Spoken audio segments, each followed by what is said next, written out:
Joining me today on this National Pet Day is veterinarian Dr. Chris George. Doctor, thanks for being with us. Of course. Thank you so much for having me. Dr. George, you want to get a message out to some new dog owners in particular about how dangerous parvovirus can be, especially in puppies. But first, can you tell us what parvo is? Yeah, so canine parvovirus is a highly contagious and potentially deadly virus that can affect all dogs, but we see it most commonly in our puppies or our unvaccinated dogs that are the ages of around 6 weeks to 6 months of age. Okay. And how exactly does it spread? Yeah, so it's spread through contact with contaminated feces or vomit from other dogs. So a dog doesn't have to go and eat another dog's pile of poop, but they can just simply sniff it or lick their paws after walking through a contaminated area.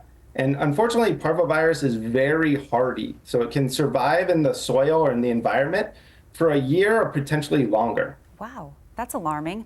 I know it can be deadly in puppies, but are older dogs also at risk? Yes, older dogs can be at risk as well, especially those that are unvaccinated or incompletely vaccinated. They can absolutely be at risk for parvo. And here in Washington State, what is the risk of a dog getting parvovirus? Yeah, so unfortunately, parvovirus isn't really a reportable disease in veterinary medicine. Fortunately, Elanco has launched a parvo tracker where pet owners or pet parents can go to defeatparvo.com and see cases of parvovirus down to the county level to see if their area is at a more at-risk area. And Washington is definitely on that list. And I think part of that is just because we love going outside and exploring all the amazing parks that we have with our dogs. So they do have an increased risk of exposure because of how long that virus can survive in the environment. Yeah, we do have some great dog parks here. Let's talk a little bit about signs and symptoms. What should pet owners be watching for? Yeah, because it is a gastrointestinal virus, the most common signs are associated with the GI tract. So things like vomiting, loss of appetite, diarrhea, or lethargy, or acting tired. And what are some ways to prevent your dog from getting it?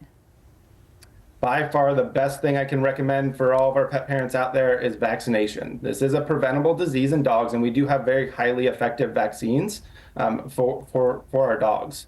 The other way is if you do have one of those young puppies, you have new family, new puppy, talk to your veterinarian about their risk and when they can start being exposed to some of those more communal areas. So we don't want those young, really sensitive dogs to be exposed to parvovirus. So avoiding dog parks or doggy daycares until they do have a full vaccine series. Okay, some really great tips.